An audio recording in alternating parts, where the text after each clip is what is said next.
Assalamualaikum warahmatullahi wabarakatuh. Perkenalkan, saya Fadel Alizani Atsakafi, mahasiswa Fakultas Kesehatan Masyarakat Universitas Indonesia (NPM) 2306241581. Nah, pada kesempatan ini saya ingin berbagi refleksi mengenai pengalaman yang berkaitan dengan kaidah dasar bioetika dan dilema etik yang pernah saya hadapi dalam konteks kesehatan.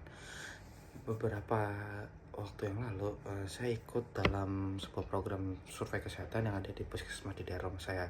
Berhubung saya seorang karang taruna, jadi saya ikut, tapi tugas saya ini adalah membantu membukukan data tentang kondisi kesehatan masyarakat di daerah rumah saya. Contohnya itu kayak termasuk tingkat prevalensi diabetes gitu.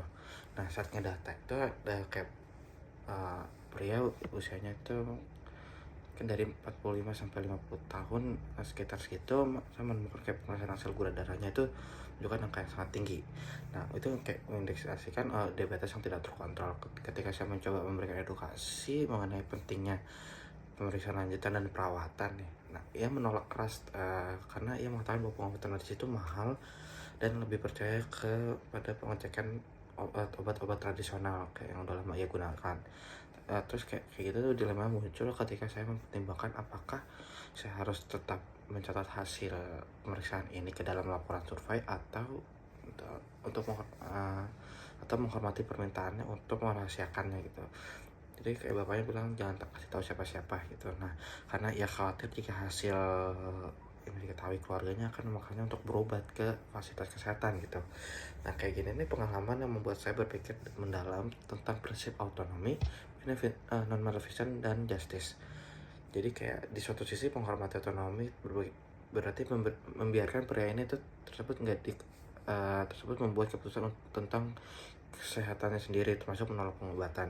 Namun sebagai bagian dari survei kesehatannya ini, saya juga memiliki tanggung jawab untuk memastikan data yang saya kumpulkan akurat dan dapat digunakan untuk perencanaan program kesehatan masyarakat di daerah puskesmas saya ini.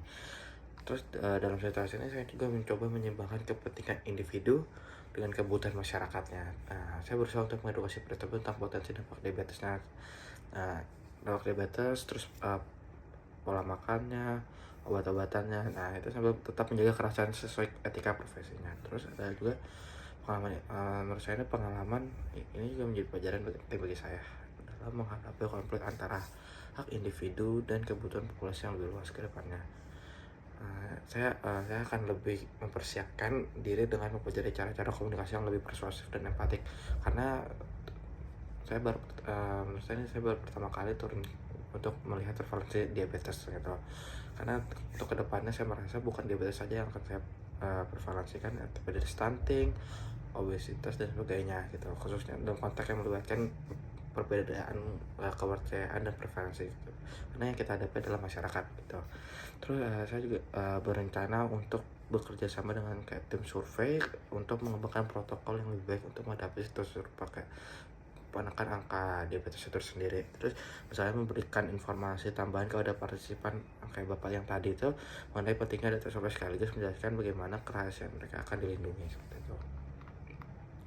Nah, refleksi ini saya susun dengan mengacu pada kaidah etika yang dijelaskan oleh Beckham and Childress serta panduan profesional dalam pengelolaan kesehatan. Saya percaya bahwa dengan memahami bioetika lebih mendalam, kita dapat menyelesaikan dilema etik secara manusiawi dan profesional dan tetap menjaga kerahasiaan gitu. Demikian dari refleksi video saya. Terima kasih atas perhatiannya. Semoga refleksi ini saya berharap dapat memberi inspirasi bagi kita semua untuk terus mempraktikkan nilai-nilai etika dalam setiap langkah yang bisa kita ambil.